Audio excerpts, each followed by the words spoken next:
there we are, we're starting.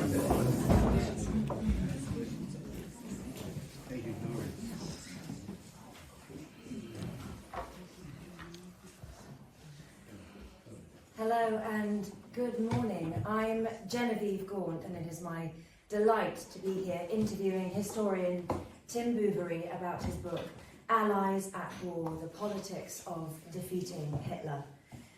Allies at War was a Sunday Times bestseller, and it was lauded across the spectrum from the Times to the Economist to the Guardian. And in March, it won the prestigious Duff Cooper Prize. Tim Bouverie read history at Christ Church, Oxford, where he was awarded a first. And from 2013 to 2017, he worked as a political journalist at Channel 4.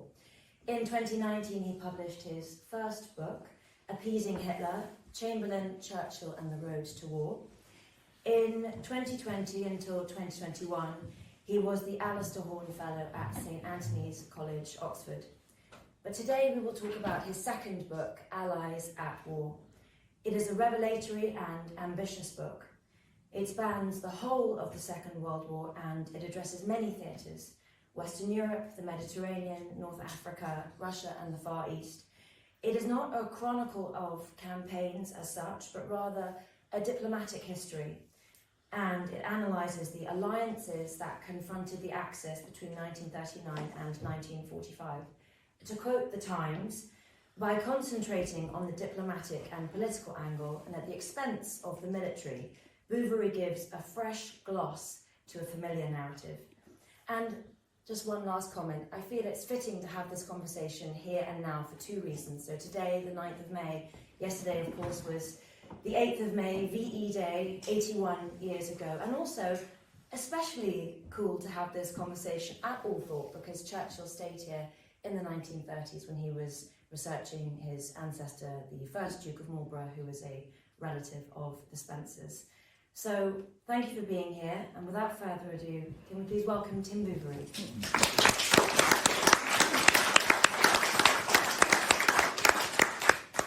So Tim, the title of the book is Allies at War. It works on two levels. Can you explain the premise of the book? Well, thank you very much, Jane. Thank you for coming. As Isaiah Berlin used to say at the start of his lectures, it's always very nice to be given more than one's due, and you've certainly given me more than I am due. The title of the book is an obvious double entendre. These were allies engaged in a major campaign, the greatest military endeavour that the world has ever known, the defeat of fascism in Europe, the defeat of Japanese imperialism in Asia, and yet at the same time they were also rivals.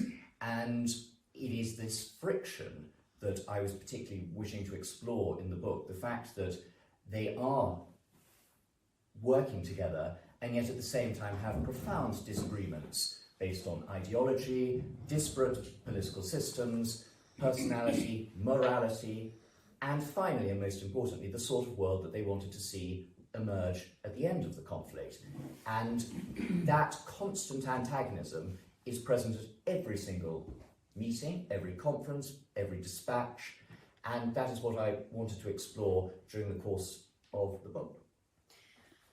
I don't know how you feel. I certainly feel that World War II is often taught in hindsight, the idea of the Grand Alliance, the Big Three. But you write in your book that the coming together of Britain, the USSR and the USA was actually improbable and incongruous. Can you set the stage for why that might be?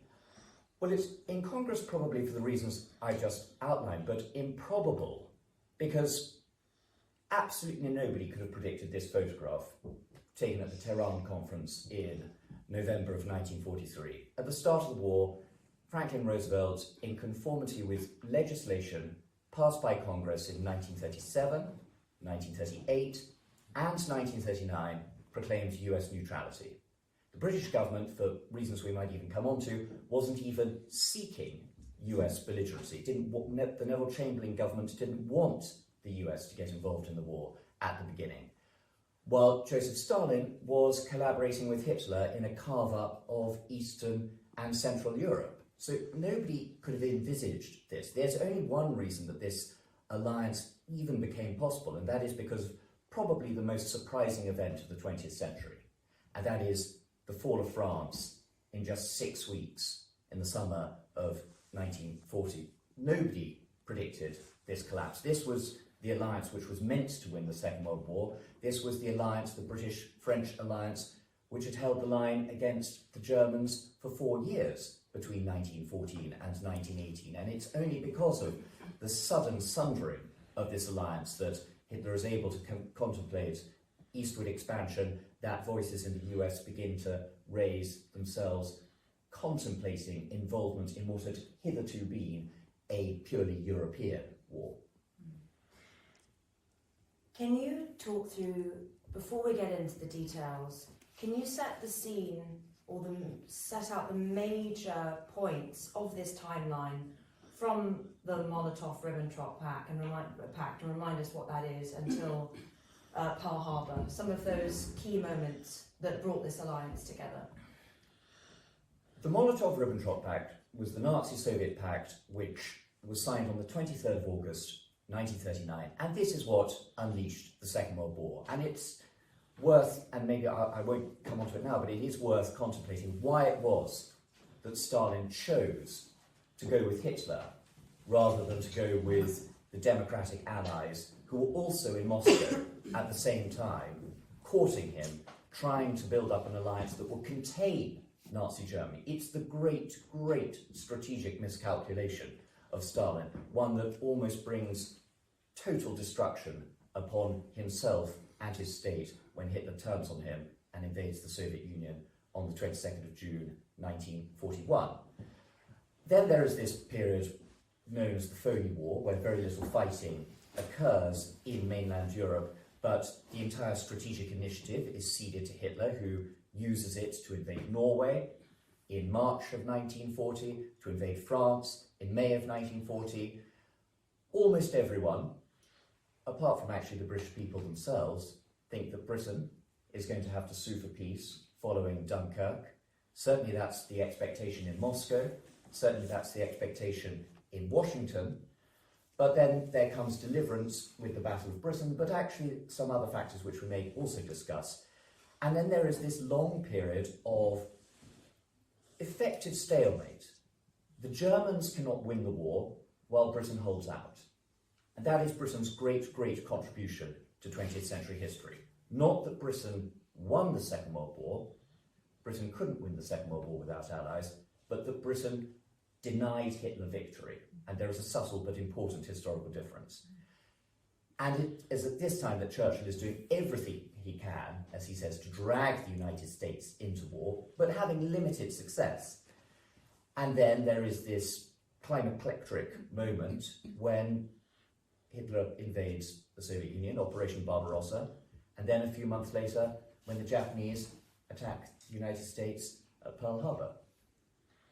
Again, in hindsight, it seems obvious that the United States, that FDR and Churchill, Britain, would be allies. We seem like natural allies, despite the difficulties with this kind of great friendship.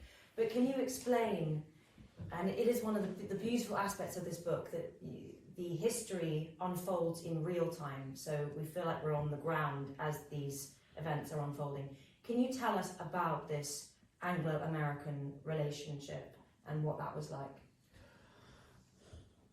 I think if there is one theme which surprised me in the course of my research, it is the sheer extent of Anglo-American suspicion, or to be more precise, American suspicion of Britain, of her empire and of her motives. And perhaps that shouldn't be surprising, with Saratoga and Yorktown as the cornerstones of their national consciousness.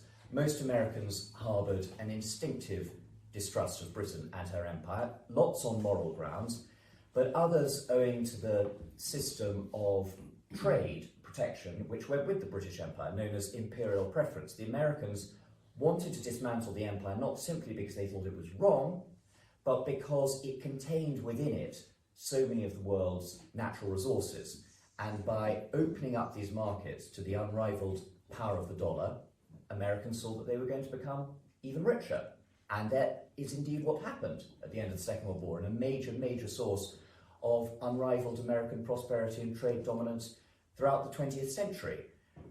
The British were disliked for the fact that they had failed to repay their First World War debts to the Americans. They were blamed for starting the Second World War because they were blamed for appeasement. I think this is unfair in many respects because the United States gave the international system a fatal weakness in failing to join the League of Nations and participate in international politics after the First World War. And the British were considered condescending and supercilious, not without reason. I mean, one American diplomat, I quote, said, the trouble with these British representatives who keep on coming over here is they keep on treating us like a colony that's gone wrong. And there was an element of that. So it was, I think we are often gulled by the fact that we speak the same language, so we think that we have identical interests, but we don't. And this was very, very clear in the 30s when Britain was blamed for much of the deteriorating international scene.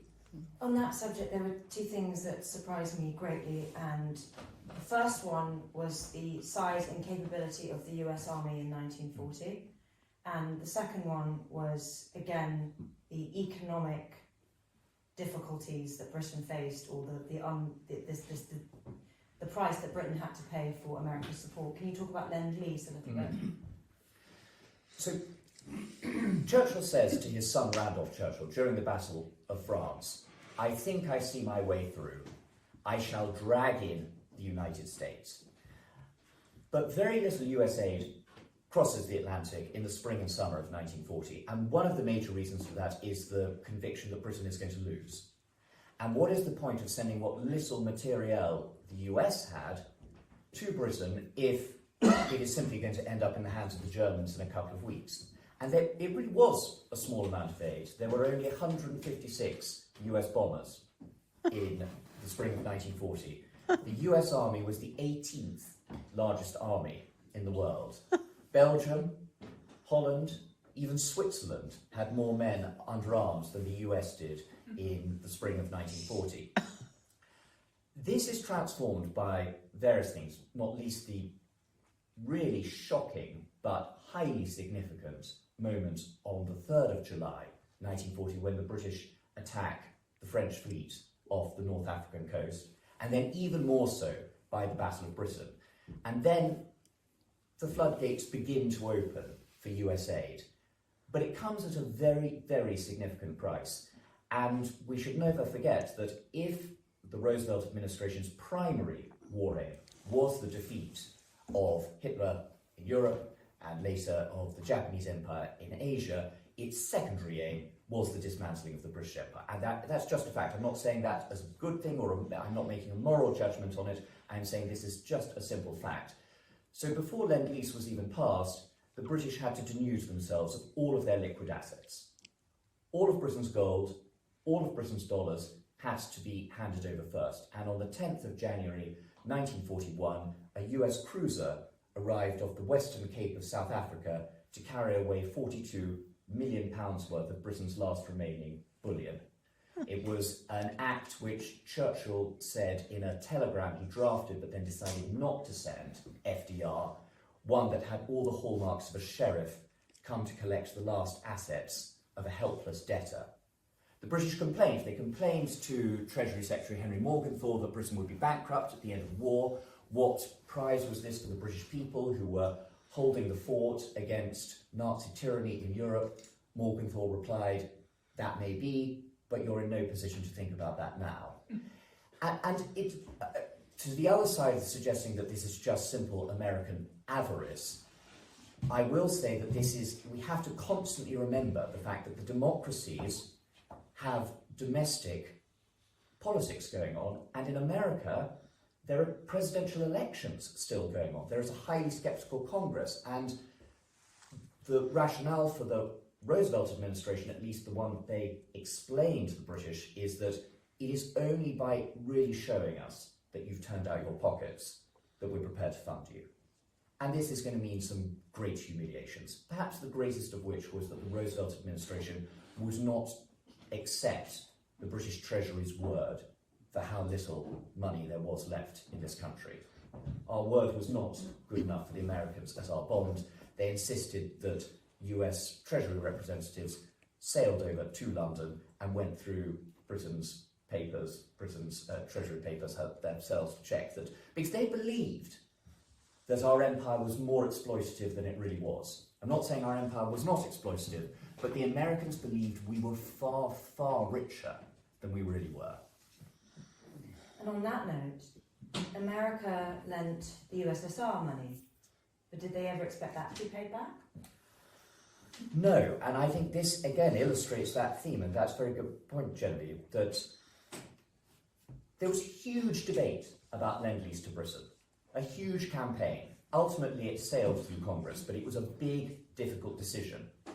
Within 2 weeks of Operation Barbarossa, Franklin Roosevelt had just announced that Lend-Lease would be extended to the Soviet Union. There was no debate. There was no controversy.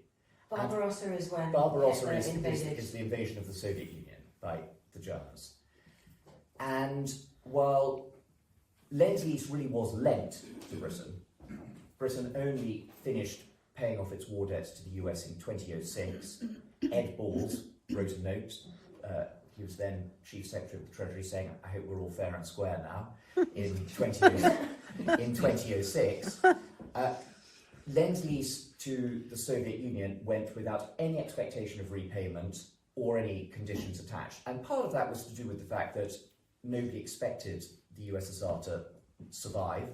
People thought that the war was going to be over in the East in 6 weeks, just like the Battle of France, and in many ways it did look like that.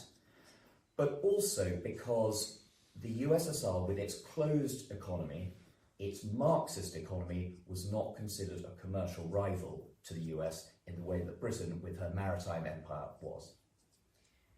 One of the things I like most about the book are some of the vignettes that you uncover that I'm not sure most of us were maybe familiar with. And you mentioned the sinking of the French fleet at Mozambique Bay. Can you tell us about that? Because when I read that, I found it truly surprising and interesting. I think that this is one of the most significant moments of the Second World War, and it's befuddled me that in most general histories it receives little more than a couple of paragraphs. The drama, long before the French actually announced that they were seeking an armistice with the Germans, the British were concerned about the French fleet. It was the single greatest factor in all of these negotiations. The French had the fourth largest navy in the world. And we all think about the few of RAF Fighter Command that kept Britain safe in July to September 1940, but in theory at least, Britain could have lost the Battle of Britain, but still maintain her independence, provided that she maintained her naval superiority. And if any portion of the French fleet had fallen into the hands of the Germans, then that superiority could have been challenged.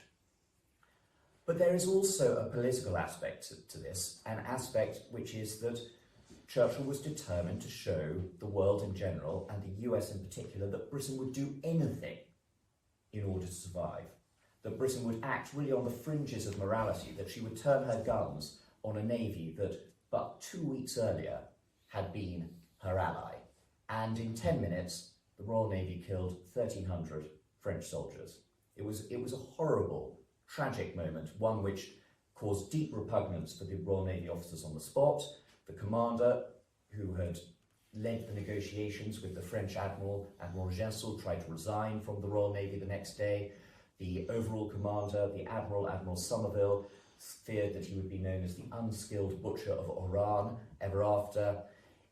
I think it's highly, highly significant. And the telegrams that poured into London from around the world, this gave people hope. People thought that this was the first sign of vitality in this country which had built this empire with an improbably small amount of material resources, but then had seemed incapable of major land offences between 14 and 18, had then suffered greatly economically in the 20s, had been battered by the Depression, had led this disastrous policy of appeasement, finally this gave hope that Britain was once again prepared and able to stand up for wider freedoms and a rule-based international order, to use a very modern phrase.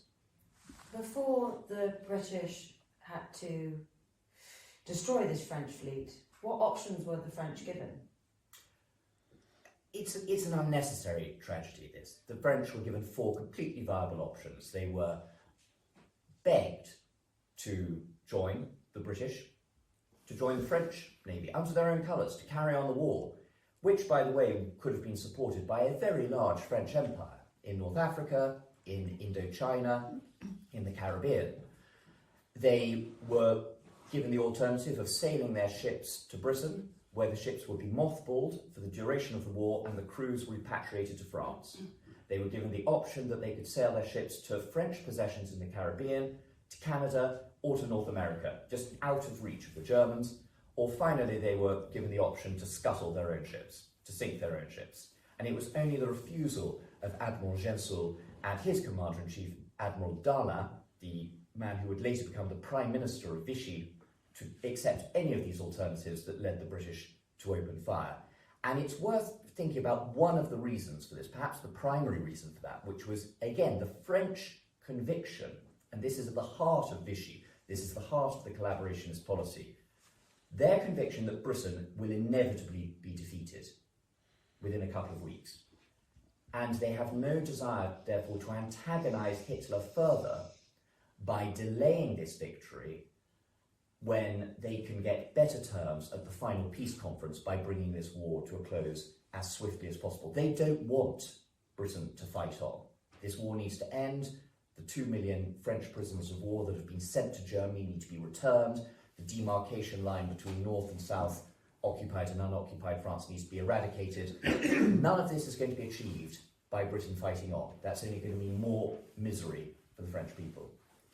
There's so many fresh and interesting details in this book. One was that pro-Russian sentiment was so strong in Britain in 1942 when they came to our aid that War and Peace became a bestseller. And there's another attitude that I'd love you to explain, which was the American attitude to the Free French, de Gaulle and Vichy France. This is really, really complex. So one of the ambitions, I should say, about the project I began and has resulted in this book was not just to write about the big three, Churchill, Roosevelt, Stalin, the Soviet Union, British Empire and the United States, but to look at other allies, including the role of France, including the role of the Free French and the role played by Vichy. Because it's not only that these are important in and of themselves, but these cause major tensions within the Allies. General de Gaulle and the Free French is a fault line in the Anglo-American relationship. The British recognised General de Gaulle in June of 1940 and back him. The Americans continue to recognise the collaborationist regime at Vichy until it is dissolved by the Germans in the autumn of 1942.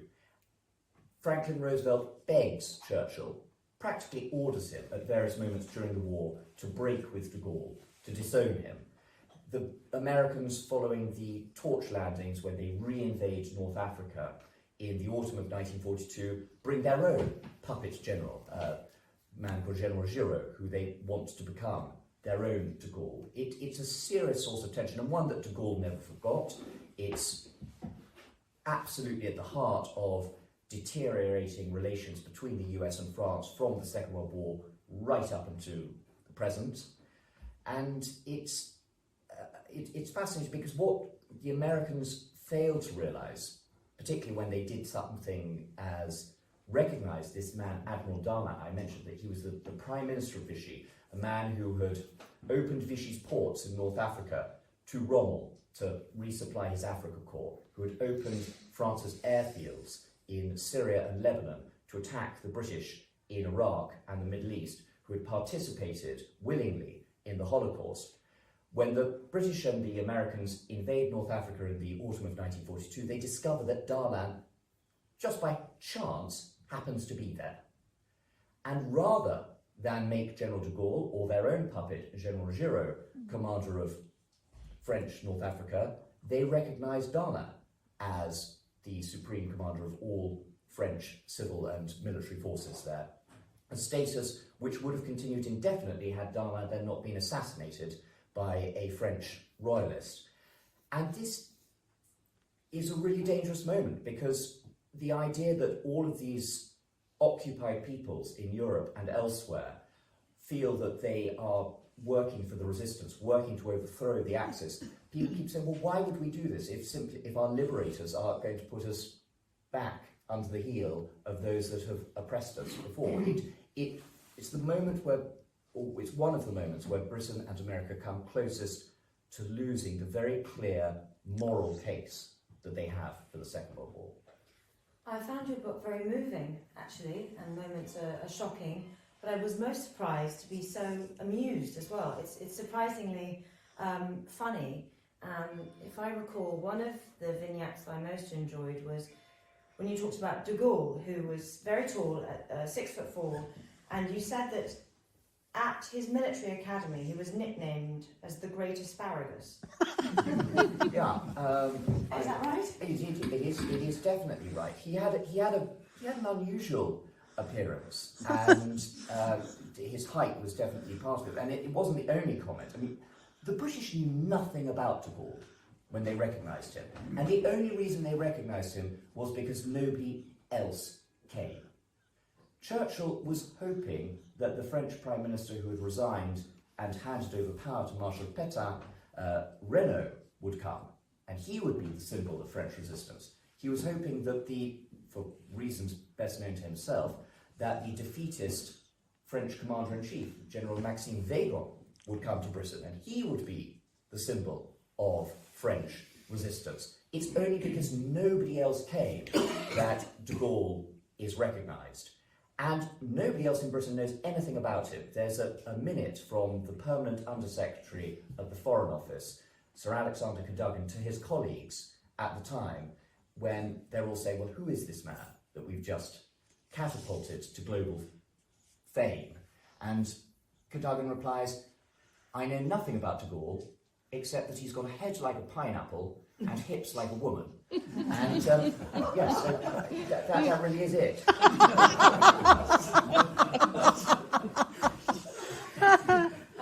There are some other wonderful pen portraits and sketches of these quite eccentric characters. Can we talk about Archie Clark Carr? Yes, so Archie Clark Carr, quite a lot of people in this room probably have read the famous letter by Archie Clark Carr to the Earl of Pembroke, which is one that I can't recite before the watershed. But he's one of an extraordinary group of British diplomats who were broadly educated at the same schools, went to broadly the same universities, and despite Britain's diminished status by the 1930s and 1940s, did just have the confidence of their ancestors, did sort of feel that they were there to rule the world, however successful they were. I mean, beforehand, in my first book, I wrote about Sir Neville Henderson, who was our ambassador to Nazi Germany, an absolute disaster of an ambassador, an international misfortune was this man on two legs. But he had a certain style about him, and I think this is rather good, because obviously if you're ambassador to Nazi Germany, you are going to be confronted by an awful lot of Heil Hitlers. What do you do when confronted by a Heil Hitler? You don't want to confer. He would give the Hitler salute back, shout, "Rule Britannia." I think that showed a certain style. And Archie Clark Kerr did the same thing. He was British ambassador to Moscow. He was a very, very eccentric man. He had picked up his wife, who was 40 years his junior, on a beach in Chile when she was sunbathing topless. I mean, where better? What better circumstances? And brought her with him. He'd been ambassador to Nationalist China. Then he's sent to Moscow. He writes his dispatches in his, what we would now call boxer shorts, only, in the garden of his Moscow residence, sunbathing, with a quill that he has plucked from a live goose, and every day he plucks a fresh quill. He bonds with Stalin by telling dirty stories in the Kremlin and bringing him tobacco from England. He's a very eccentric, raffish Scot. Wonderful. Let's talk a little about some of the other allies and the other resistors. Let's talk about Ireland, and can we talk about China a little bit as well? I think you described Ireland's neutrality as, what was it, ostentatiously neutral.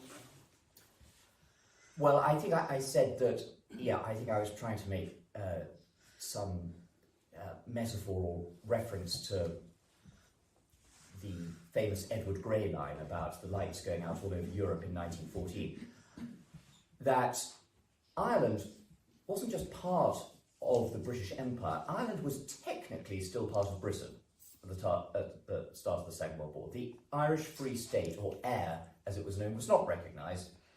King George VI was still sovereign of Ireland, but de facto Southern Ireland was independent.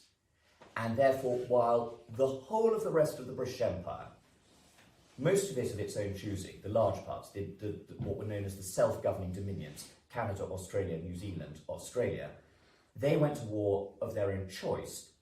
The rest went with Britain by right of being part of the colonial empire.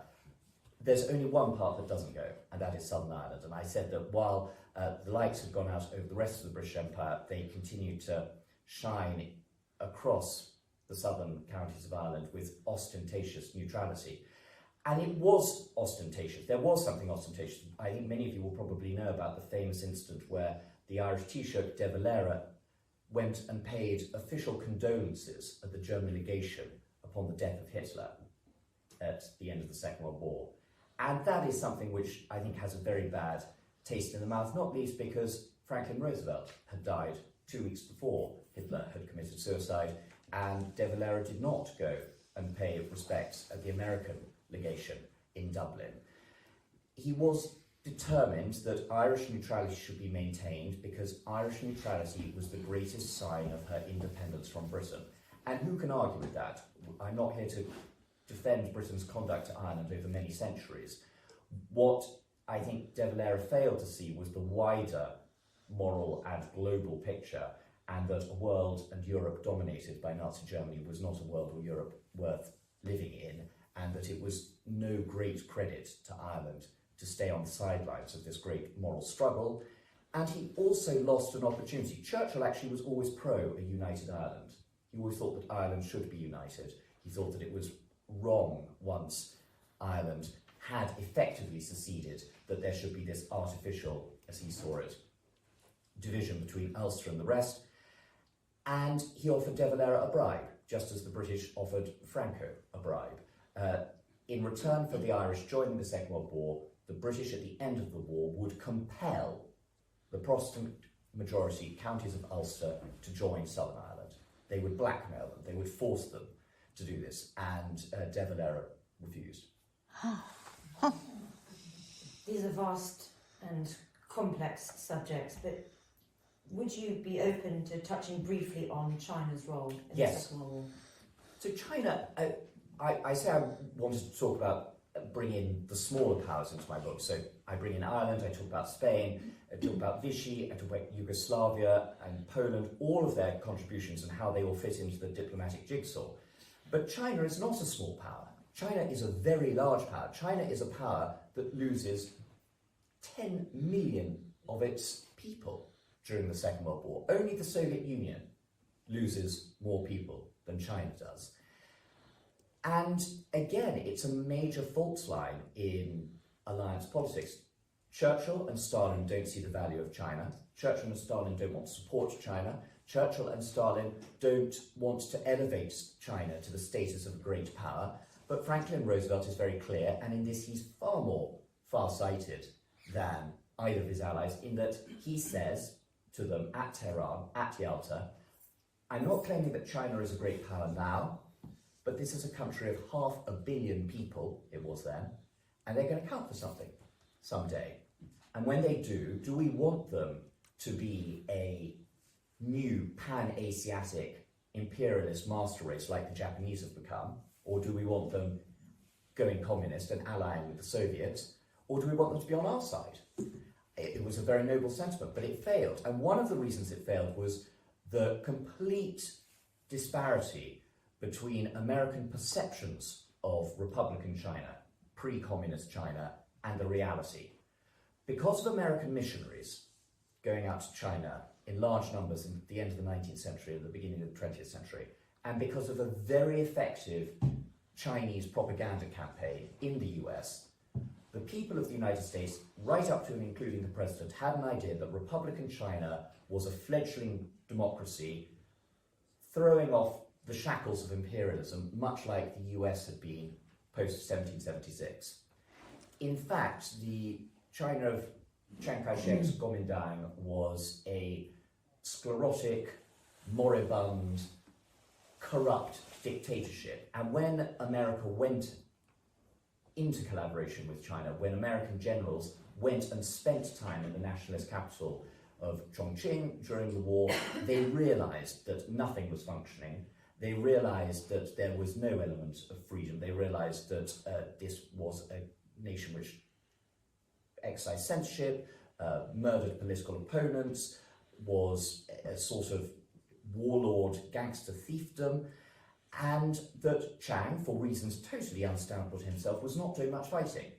He was taking the large amount of material sent to him by the British and the Americans, and he was storing it up, because he knew that the Japanese would be gone one day. The British and the Americans would see to that, but when they'd gone, he would have to fight the communists, Mao Zedong, in the north all over again, and he needed that.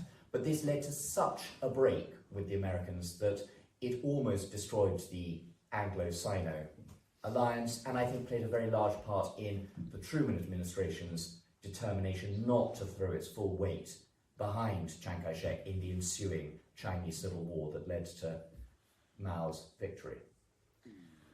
Do you think, on that same train of thought, that FDR, Britain, really understood who they were dealing with in the figure of Stalin? I was quite surprised to learn that at the Tehran conference, FDR almost seemed to side with Stalin, that Churchill tried to talk to FDR and he wasn't really having any of it. I'm critical of Franklin Roosevelt in a lot of ways. I think that can I just say something about Franklin Roosevelt as a lead-up to this? I think Franklin Roosevelt is the most fascinating but enigmatic historical figure I've ever come across. I spent weeks and weeks at his house on the Hudson, Hyde Park, where his papers are kept.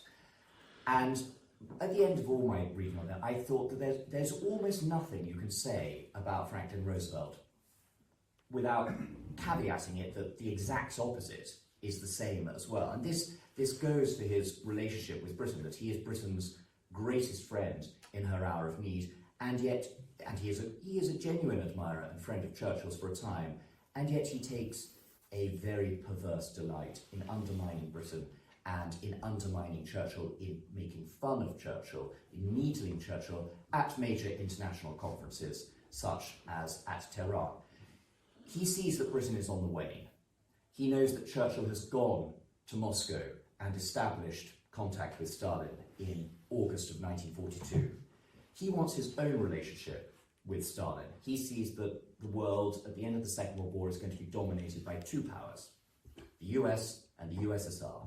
He therefore needs his own relationship with Stalin, and he thinks the best way to get it, the best way to show Stalin that he is sincere, is to show that he is not joined at the hip with Churchill. And he connives to have private meetings with Stalin, not just at Tehran without Churchill, but he connives to have entire conferences with Stalin. And the only reason these don't happen is that Stalin, for various reasons, not least his fear of flying, refuses to leave the Soviet Union. He won't travel to Alaska, where Roosevelt keeps on inviting him, in 1942.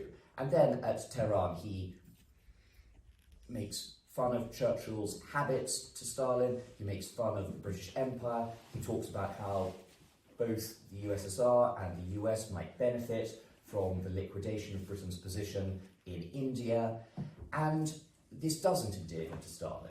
All it does is show Stalin the potential for causing major mischief between the two democratic powers. Because Stalin expects the democratic powers to be allied. They are democratic powers, and they should have been allied, and they should have realised that the only way of trying to salvage some semblance of freedom for Eastern and Central Europe was by showing a united front. I would love to open this out to audience questions. Before I do, I'll ask just one more quick question.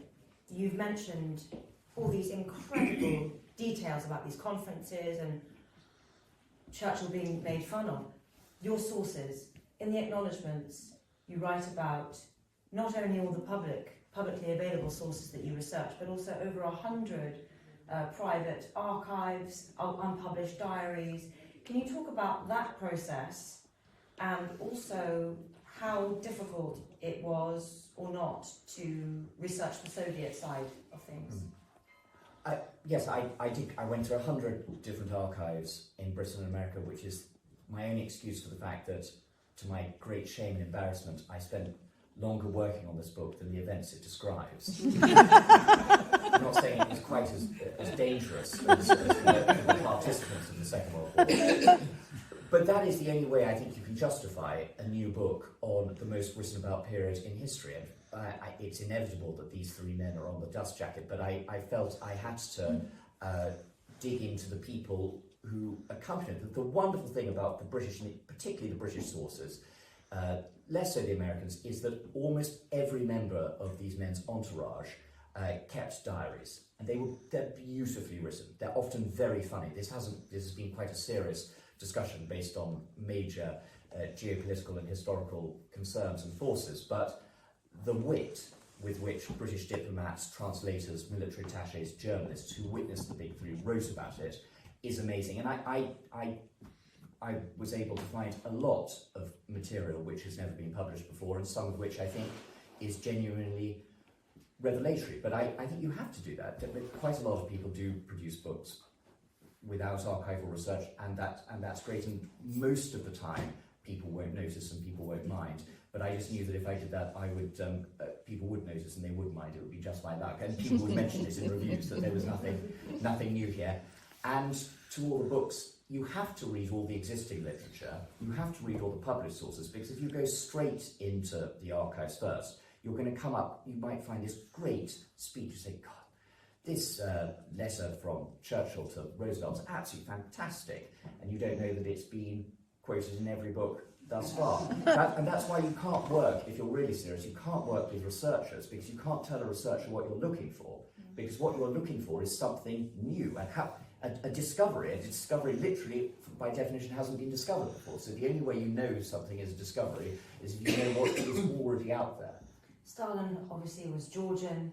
Yes. So how did he talk to Roosevelt and Churchill in English, or did he use translators? And if so, what were the sources for the Russian side like? Stalin used translators. Stalin is very, very hard to research. He doesn't like to commit himself to paper.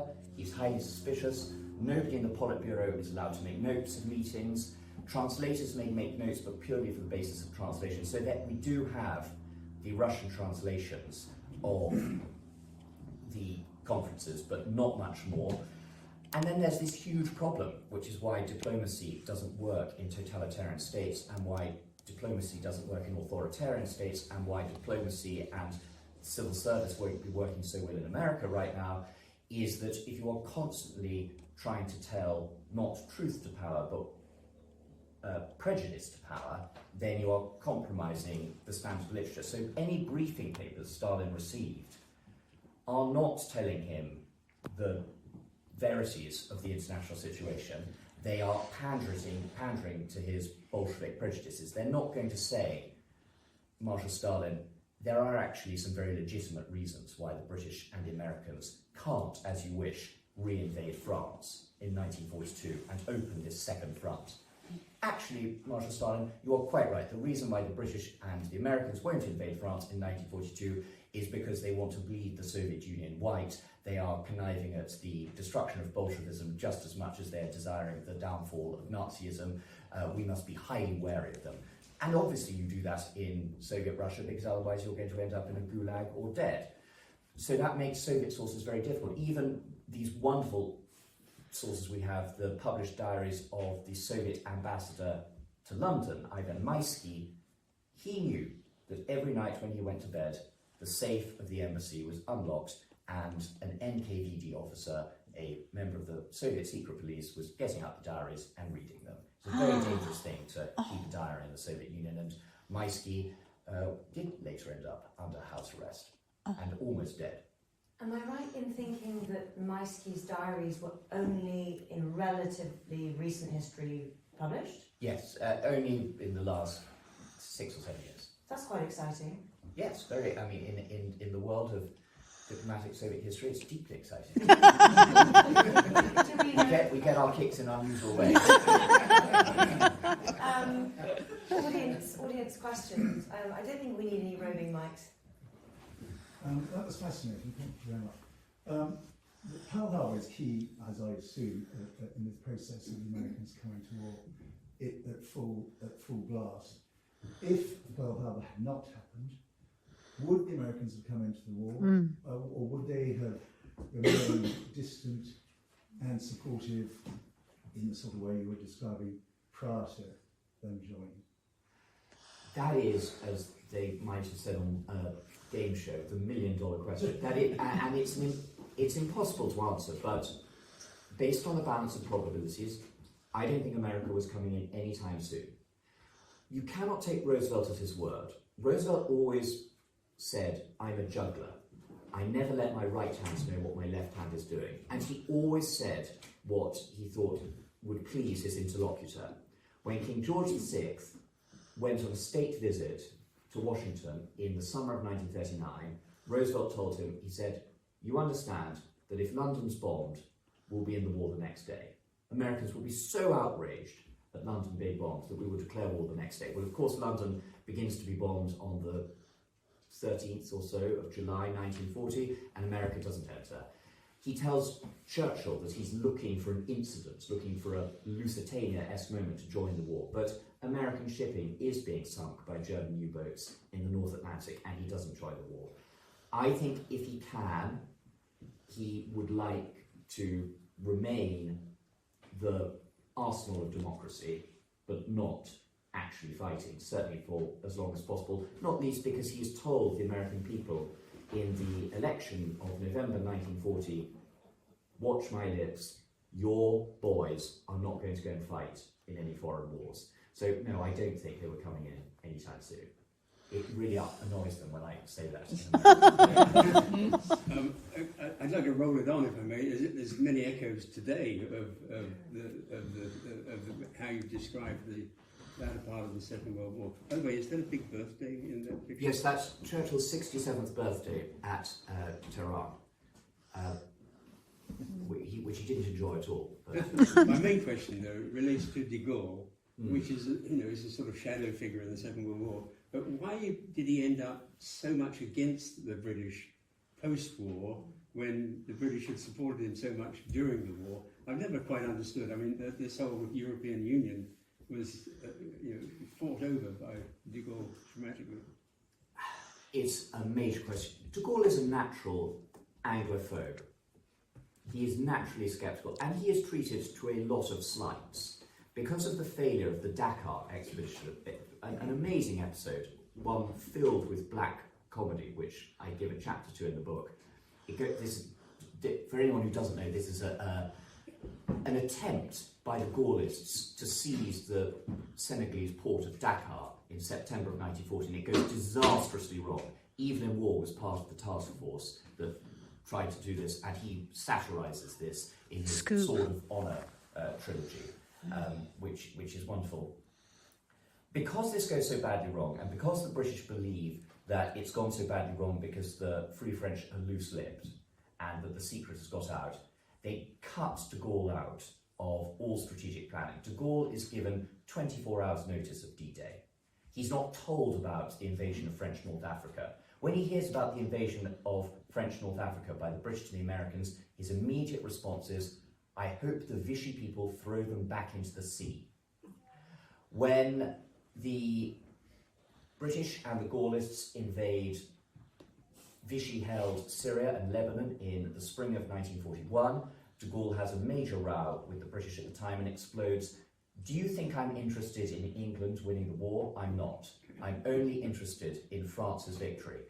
So all of this adds up to a huge amount of resentment, but at its most fundamental, de Gaulle believes from 1940 onwards that his only way to atone for the humiliation of France's capitulation is to be as bloody-minded to her beneficiaries as possible. But you're right, it's only because of Churchill that France is made a permanent member of the UN Security Council. It's only because of Churchill that French forces are allowed to participate in D-Day +5 all the way up to the liberation of Paris. It's only because of Churchill that France becomes a permanent occupying power of Germany.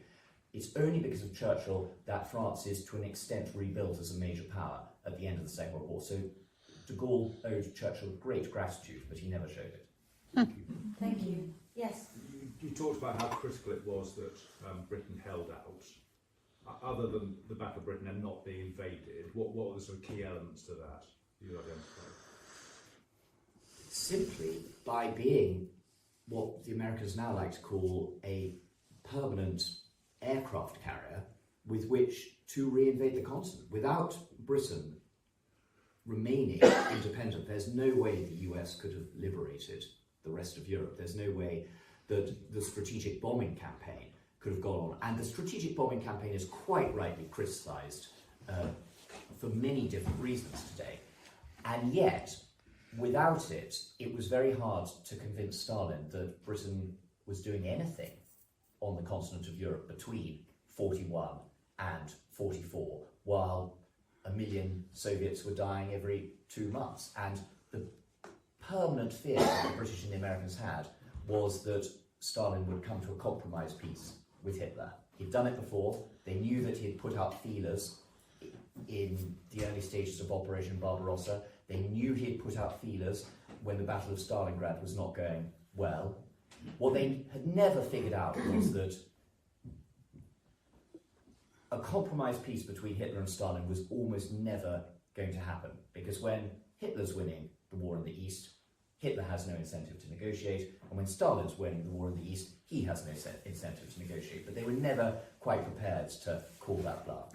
But that is the critical thing, by remaining and keeping the empire intact, and without Britain holding out, all of these outposts of empire which provided critical resources and strategic posts for the Americans and the liberation effort would have been handed over to the Axis. Any other questions? Yes. Yeah, at the beginning of the lecture, you mentioned the fact that the breakup of the British Empire, the destruction of the Japanese Empire through this. Now, come to the end of the war, we've still got the communist power. Now, the feeling I've got is that there was thoughts in America to continue the war to eradicate the communist threat at the time. Obviously, America then had the A-bomb and all the rest of it. Do you think that was a compromise in calling them to the war and not getting rid of the communist states? Or do you think that basically we had enough of war and said, right, that's it, index? It's a fascinating point. It actually was the British, specifically Churchill, not the Americans, that even contemplated carrying on the war. Churchill, in May of 1945, the dying days of the Second World War, asks his chiefs of staff to come up with a plan that would see British and American tanks and German manpower rolling back the Red Army to its pre-1939 frontiers. They called the operation Unthinkable. And it really was unthinkable. It was unthinkable militarily.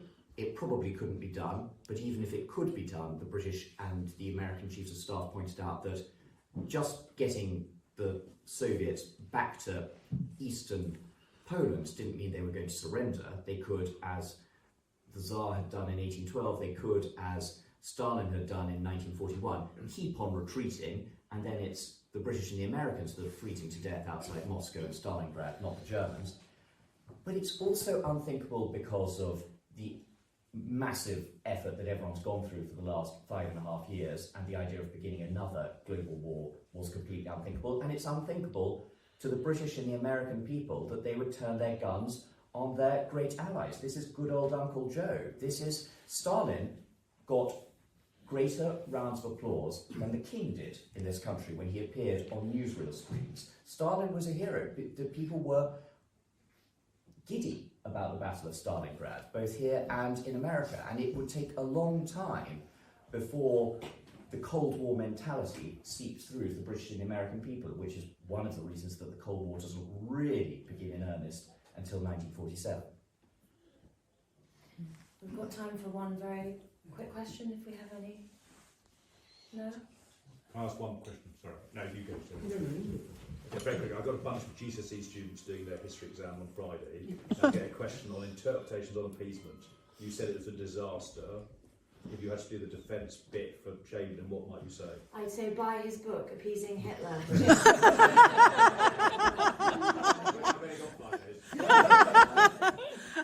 What's the best defence of Chamberlain? The best defence of Chamberlain was that he was a sincere man who sincerely wanted peace, but he sincerely went about it in the wrong way. What's not true is the common defence. The common defence, which still gets trotted out, including by Robert Harris, much as I admire him as a novelist, that Chamberlain was deliberately buying time for Britain to rearm. You do not lean out of the Downing Street window and say that you've brought back peace for our time if you think it's only peace for another 12 months. And when he came back from Munich, and Lord Halifax, his foreign secretary, said to him, "You've been very lucky. This is not peace for our time. There are going to be further demands and we're going to have to resist them. We must expedite rearmament. We must never be caught in this situation again." Chamberlain refuses. He says, "But I've brought back peace." So it's absolute, and British rearmament was not increased in the immediate months after Munich. So it was not, that is a fallacy, that it was about buying time. Right, thank you. No, please, yes. Fascinating talk, thank you. There was one point you made right at the beginning that I had no knowledge of. You said that after the First World War, Britain reneged on its debt repayments to America. Could you expand on that? I have no knowledge of it. Well, I have only limited knowledge about it, so it's slightly blind leading the blind. But the Americans had given large loans to the British, and many of these had been private loans, which made by JP Morgan and others to keep the British war effort going.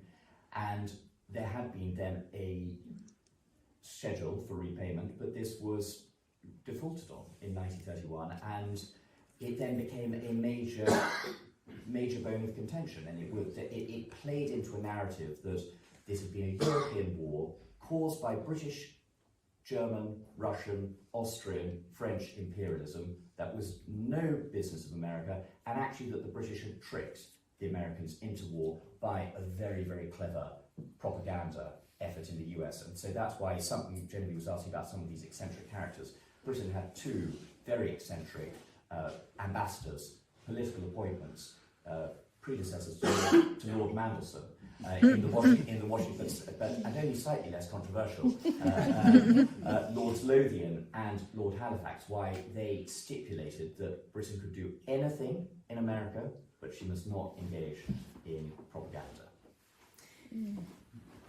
This talk is the tip of the iceberg of a quite dazzling and moving, funny, shocking, revelatory book. So Tim will be selling and signing books now? Yes. Wonderful. Thank you so much, Tim, and thank you all.